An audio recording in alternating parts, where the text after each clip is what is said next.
cho nên mà ru mà bơ một là mà ô che mà giàu cái là cực thân tập phần nào gọi free nào tầm cụ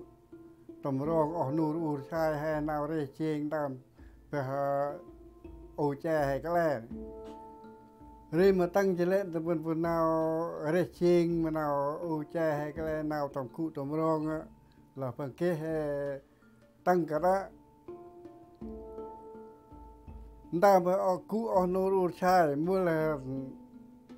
cái mẹ bữa một là ô cheพวกนี้เปล่าก็พรีก็ยาวแน่ๆกลาดหนาวยิ่งเงินเมื่อเล่นหนาวยิ่งเดือบะกลาดละเกศหนาวตอมหนาวคู่ต่อตาเมื่อแต่ละหนาวมาเวลาละคงละแยกละหมูแหวทีนี้เตลเปียรังละมาตีมาง่ายจริงๆต้องช็อกชิดน่าต้องกู้ต้องร้องอ๋อนูรูชายเกมาช่วงไรไปเมื่อยน่าเว้ยพี่น้องเหมือนกันละ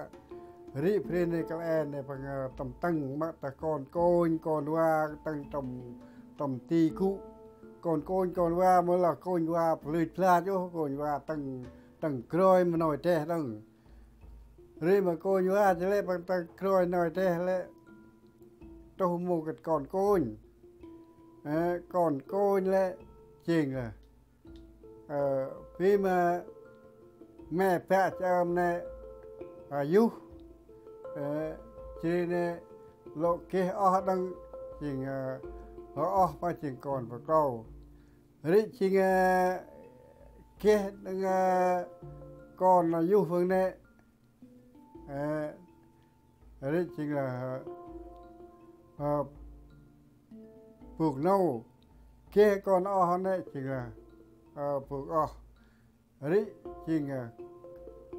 ก่อนอ้อรู้เนี่ยจริงเพื่อละก่อนโกนก่อนว่านั่นสิก่อนโกนก่อนว่าแล้วหรือมาเปียเนี่ยพูดหรือมาก่อนพวกเราเนี่ยตั้งอูรเนี่ยจริงพูดจริงหมู่พวกเราจริงหมู่ตีดึงจริงน่าจะเป็นพวกชกเช็ดอ๋อรู้เนี่ยพี่มันเอาต่ำตีจะเลยแห่ก่อนพวกเราแห่หันตั้งอูรทีนี้ก่อนพูดเนี่ยจริงฟังน่าไว้กู้ยังมาแม่เบื่อโรงแม่เบื่อจริงหรือจริงก่อนพวกเราหรือมาก่อนพวกเราเนี่ยจะเละฟังหันตั้งมะนาวก่อนพูดเนี่ยหรือที่จริงที่ก่อนโกนจะตั้งก่อนโกนก่อนว่ามุกิง่ายริเพลงผู้ร้านก็เลยมูลอร์ปังน่าวตำคุตำรองอ้อนูรูชายเนี่ยเมื่อแต่ละคิดก่อนโกนไปเลยก็เลยโกนไปเลยก็เลยอูดปังกันแต้วก็เลยริมาว่าเยอะแง่เดี๋ยวมาตัวเป็นปืนน่าวตำคุตำรองกันเลยลั่นเราทำมาพิจารณาหนึ่งเมื่อแต่ละให้ตัวเป็นไงชอดไงแต้วเลยจริงล่ะฟังเลยเท่หรือก่อนพูดหรือแม่เมื่อปังหันข้าวเลยจริงล่ะหันจอบกุดนกเนี่ยเจ้พูดเพื่อพวกเราเพื่อโอ้พูดดีเนี่ยมาให้ทำมาเรามาแต่สั่งลังคิดมาตะกากเนี่ยให้ทำกู้ทำร้องมาทำกู้ทำกวานนี่จริงเป็นไรเหรอตีดึงเลยกันดิlàตีทำละเนี่ยนี่คือจริงลูกตึกติ้วลูกตึกติ้วก็เดินยานนั่นเดินง่ายlàลูกตึกติ้วเนี่ยมันได้เพียรังที่làกัดพรายแต่ là chính ta hệ lăng sang kít ta lạc ta chính hệ tập cụ tập rong còn bết chênh lên sắc tayถึงchơi lạiถึงmi đấy chính là không một lập thực tiêu đấy nào đấy chính của nông đấy chắc chắnว่านั่นแหละrồi mua chen nhà lao đông là tay trùn đam nè chính là ban đầu mà bữa gọi chứ chính là răng ăn nóng răng cha phu ông nuôi sai lệ tầm cụ đó mà còn cồi còn vàng là ta là cụ hay loại chui cao đông một là tru eng đam eng cái là phu là tập gan là một phu câu eng phu eng là tập kết tập lư đó chỉ tập câu tập la ngoài tập câu tập la này chỉ là bằng là tây chỉ tập câu hơi chỉ tới ra là bằng tây keo nào vậy đừng bằng lòng mua ớt ô chỉ là lao bên đây chứ còn qua bằng mua giặt ô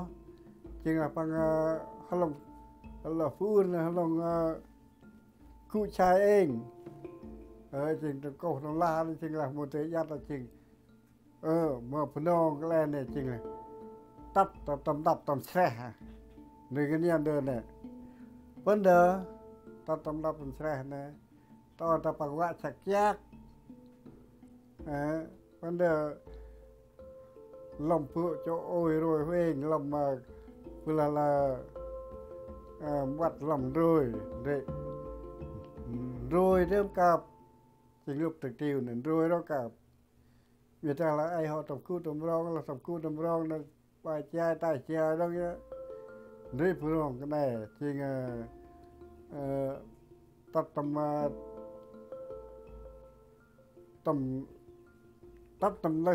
tầm xe á mua pa là lào ấy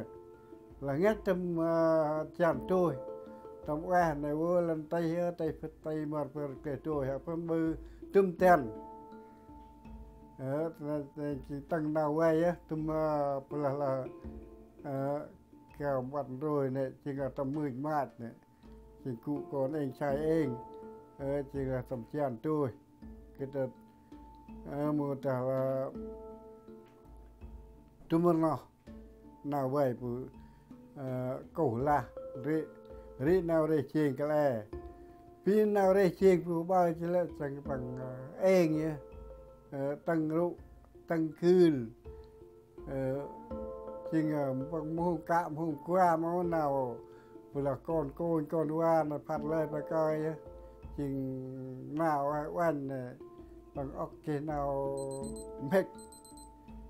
mua que chính là mông kia nào khay chính cái này bằng khay cái nhé nào vừa là thằng cũ nuôi ruột trái ở bên này một là ai là ốc là nào là phụ nông là tăng thị chụp về một là trong một tầm kéo đó này kéo o kéo hen này kéo o kéo nâu kéo lại mà đọc thật là ngài này chỉ là tầm prey mà hành mà cái này bằng ốc pek ốc prey ai lá này ở đây này tầm đời mỗi lệ nào một trồng ti này nào trồng ti mới ôi để trình sẽ thành trình chắc vừa về cái nghe đấy trình phải làm là tụi mình vừa răng cái này là răng tao thi chụp về cái này chỉ là nào đây chiên này một câu cái này bằng đây buồn cái đạp ngân vấn đề buồn cái đạp rồi chính là bằng mù kia ốc phụ plau rùi plau tan plau nè mới kể bơm dễ nào guồn cho rồi tụi mình vừa nào phụ câu này nào to này cái chạp dễ vừa nào quen này cái chạp dễ phía bờ này lại chính bằng cha phụ nơ hay dắt này chính lệ cha phụ tầm bờ cờ vấn đề cũng là tầm bờ cờ phụ chính phụ câu chính phụ đấy chính các bạn vấn đề phụ chính câu chính phụ rồi giờ là phụ này mua hôm kiếm bán คอชลิดมาเด้มันมากลมกว้างนั่นเละหรือมาปากกายนะมูชิฟุโอโตโรบาลพุทธกับบาลพลูครับจริงให้จะละตำรเกิลพี่มาแกล้ใช่เลยจริงล่ะผู้อื่นนี่ปังเอะออกเอะงั้นเนี่ยจะบาดป้อยเหมือนนะพุทธมูกี้ผมก็ต้องมาไอ้ลาผู้ลำบากตามพลูเนี่ยเปกและดีดและเรื่พูดพี่พวกเราปังนาไว้พวกเราได้ชกตอยได้ปังตอยปังกลมตอยนั้นนาไว้กันดิวันเดียวกันเนี่ยตอนนั้นมาอ้อเนี่ยมาเน่าเนี่ยมาโกนมาว่าเนี่ยจะเป็นผู้เนี่ยจะเตะปุ่งก้อยชักมาออกมาเน่ามาโกนมาว่าเรื่จริงlà nào nèจริงlàผู้อื่นปังเวรผู้ก็ปังเวรมือเจ้าย่องก้อยชักนะมือว่าตอจะเกณฑ์เอาตีตอจะจริงเวลามาตรงที่ตรงลาตรงเรามาเล่ามาเวลาผู้พูนผู้ร้านก็ล้ในปังเวรก็จับมันน่าวเดินเนี่ยเวรตัวเปล่ายึดละเปล่าลมผู้โจโอยโรยเวงลมเปรี้ยวรวยตู้เราปูเชียนลมเปรี้ยวในขัดริปังยางเงินริมันจะทันให้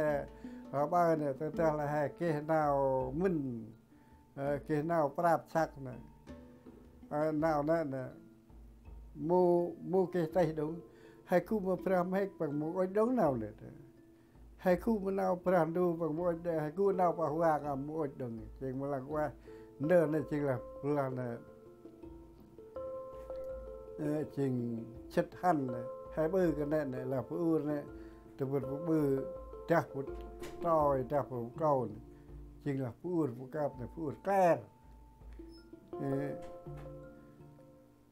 นี่จริงละให้ยัดละมือแหวจริงละผู้เก่าและเราโลลัดจริงละลัดเราถูกแหวเนี่ยผู้เก่าปองมุกเกอินจะเป็นผู้ต้อยกันเนี่ยละครเนี่ยจริงๆแค่คอกระโดดแบบนงลาดจริงๆบางคอตุดจุ่งปลูก็คอเกาช่องตุดจุ่งปลูหรือเมื่อเตยตุลูปฏิพี่มันเอาผู้ดอกพิมพ์เนี่ยให้ลายเลยเนี่ยผมเยอะดังนาวพวกเรายึดเราพูดนาวไม่เดียวพี่และแก้วนาวไว้นาวพิมพ์เนี่ยแล้วตับนาวไว้โอ้ยมากรอตับนาวเดินเลยจริงเมื่อใดว่าหรือให้จะเป็นผู้นาวได้จริงตะกากในเดินในกุปกรณ์จะทันมาดูแม่ออกเห็นออกนาวโบลเพลมาเทศมาง่ายหรือจริงจุ่มกาอันกาคิดเดินเนี่ยมาฟรีให้อู้แจแม่เย้าก็เลยเพิ่มนาวไว้มัดมาได้ชักเช่นมาตอนนั้นนะมาโนมาโกนมาว่ามาพูดแต่มาพวกเราแต่ละกับก็จะได้จริงที่อัพชักน้ำอัพน้ำขึ้นที่จริงอัพเกี่ยนเอาไว้ที่อันนี้จริงก็ตุ้มต้นเละตึงเละเกี่ยมัดไม้ชักน้ำเกี่ยเอาไว้นั่นแหละกับก็แต่เมื่อได้ก็พูดเท็จพูดง่ายมาโกนว่าน้ำตะเพียนน้องจงดูบอลจงมาแม่จงมาเบะแต่มันบุกึบตะเพียนน้องมาพูดเท็จพูดง่ายแต่กูแหวะละแหวะจริงกับก็แต่รีนั่นแหละ